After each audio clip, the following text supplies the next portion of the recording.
नवरात्रि को शक्ति की उपासना का पर्व माना जाता है। शास्त्रों में बताया गया है कि नवरात्रि में देवी दुर्गा की पूजा करने से तीनों प्रकार के दुख, शारीरिक, दैविक और भौतिक, दूर होते हैं। जो लोग नवरात्रि का व्रत रखते हैं, उन्हें कुछ विशेष नियमों का पालन करना आवश्यक होता है। कुछ लोगों को ये जानने की उत्सुकता हो सकती है कि क्या नवरात्रि व्रत के दौरान शारीरिक संबंध बनाना उचित है।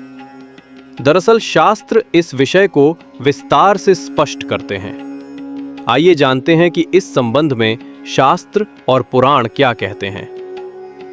धार्मिक शास्त्रों और पुराणों में यह स्पष्ट रूप से कहा गया है कि किसी भी व्रत या उत्सव के दौरान शारीरिक संबंध बनाना उचित नहीं है। नवरात्रि व्रत रखने वाले और देवी दुर्गा की पूजा करने वाले व्यक्तियों को नवरात्रि के दौरान ऐसे विचार मन में नहीं लाने चाहिए। नवरात्रि में लगभग हर हिंदू परिवार शक्ति की देवी दुर्गा की पूजा करता है।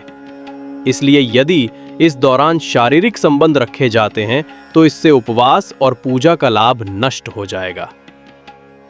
नवरात्रि में पति पत्नी दोनों को ही शारीरिक संबंध बनाने से बचना चाहिए। दोस्तों, वीडियो को लाइक और सब्सक्राइब करें। कमेंट में मां दुर्गा लिखें। उसके घर में मां दुर्गा की हमेशा कृपा बनी रहे।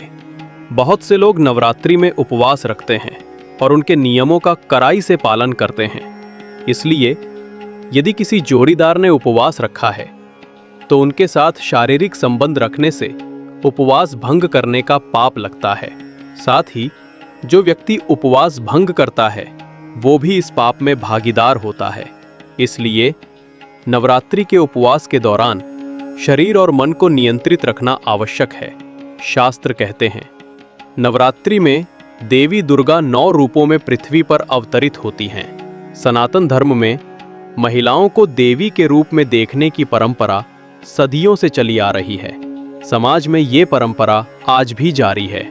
नवरात्रि में कुंवारी कन्याओं की पूजा की जाती है और महिलाओं को सम्मान की दृष्टि से देखा जाता है।